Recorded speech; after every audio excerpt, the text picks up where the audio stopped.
The night on Vadres 9 was merciless. The twin suns had dropped behind the jagged black cliffs hours ago, plunging the barren world into a cold so sharp it could split stone.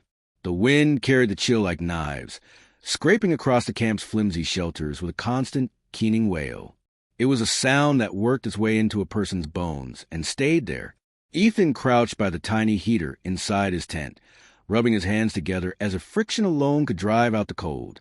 He wasn't sure why the expedition planners had thought this valley was a good place to establish a research outpost. The storms were unpredictable, the nights freezing, and the nearest rescue shuttle was 2 days' hike away, if you were lucky with the weather. But that wasn't what kept his thoughts restless tonight. It was her. She sat just beyond the circle of light, wrapped in a ragged cloak of woven plant fibers, shivering silently. The alien girl, at least she looked young by human standards, had wandered into camp 3 days ago, half-starved and barely conscious. Her species was unlike any Ethan had ever seen. Luminous patterns across her skin, delicate tendrils where human hair would be, and those eyes, like pools of liquid silver that reflected everything, yet revealed nothing. The others on the team had given her food and water, then mostly kept their distance. The language barrier was impossible. Her speech was soft and musical, incomprehensible even to the translators. She seemed skittish, avoiding contact with anyone who came too close. Except, sometimes, her gaze lingered on Ethan.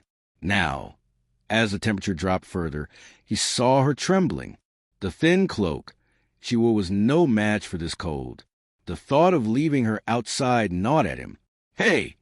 Ethan said softly, keeping his voice gentle so as not to startle her. He held up the edge of the tent flap, letting the warm light spill into the darkness where she sat her day. "Come inside. It's warmer here."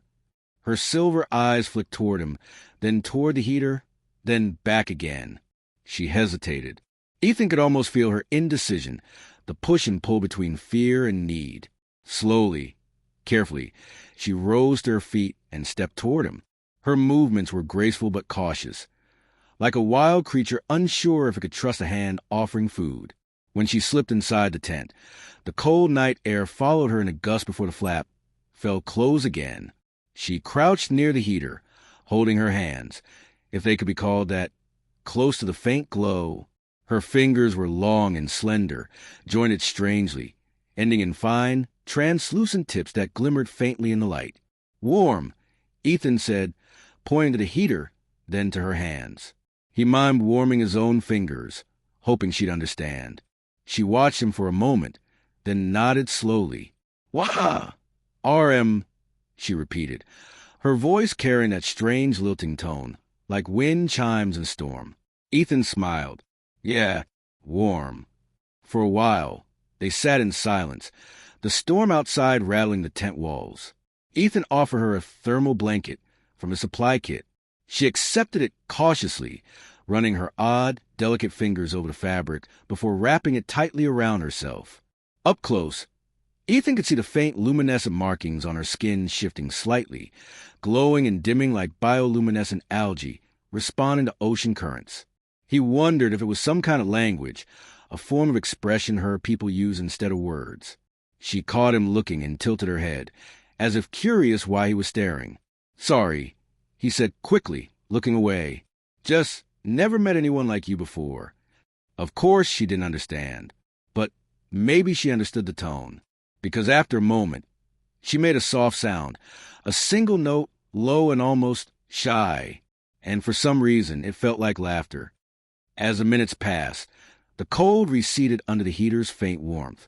Ethan found himself talking, even though she couldn't understand his words. Maybe it was the storm outside, the isolation of this planet, or the way her silver eyes stayed fixed on him like he was the only solid thing in a spinning world. He told her about Earth, about rain that didn't cut like glass shards, about forests with real trees, about the smell of wet soil after a storm.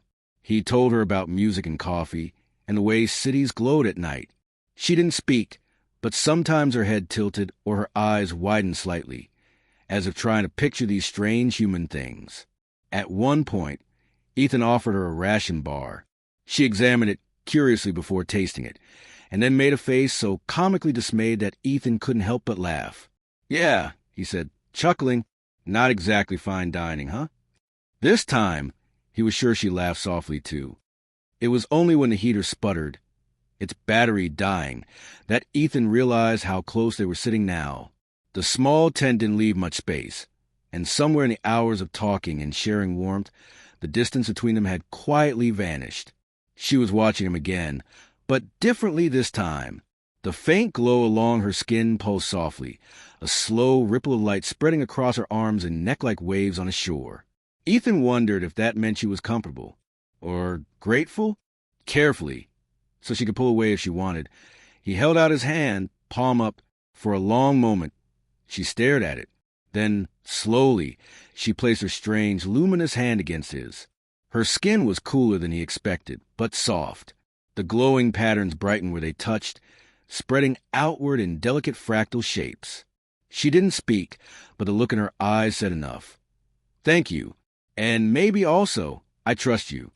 The storm outside raged until dawn. By morning, the heater was long dead, but the tent felt warmer anyway. She had fallen asleep beside him, wrapped in a blanket, her head resting lightly against his shoulder. The glowing patterns on her skin dimmed as she slept, like a night sky fading toward sunrise. Ethan didn't move for a long time. He didn't want to wake her.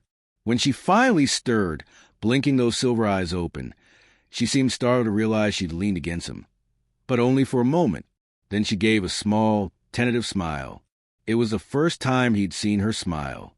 And it hit him, unexpectedly, how human it looked. By the time the others in camp awoke, the storm had passed. The suns rose over the cliffs, burning away the night's bitter cold. The alien girl stepped out of the tent, the blanket still around her shoulders. She looked different somehow, less like a frightened, half-starved creature and more like someone beginning to believe she wasn't alone anymore. Ethan followed her out, squinting against the twin sun's glare. She turned to him once, silver eyes bright in the morning light, and spoke a single word in her melodic, alien tongue. He didn't know what it meant, but the way she said it, soft, certain, almost grateful, made him feel like maybe he didn't need a translator to understand. Some things didn't need words at all.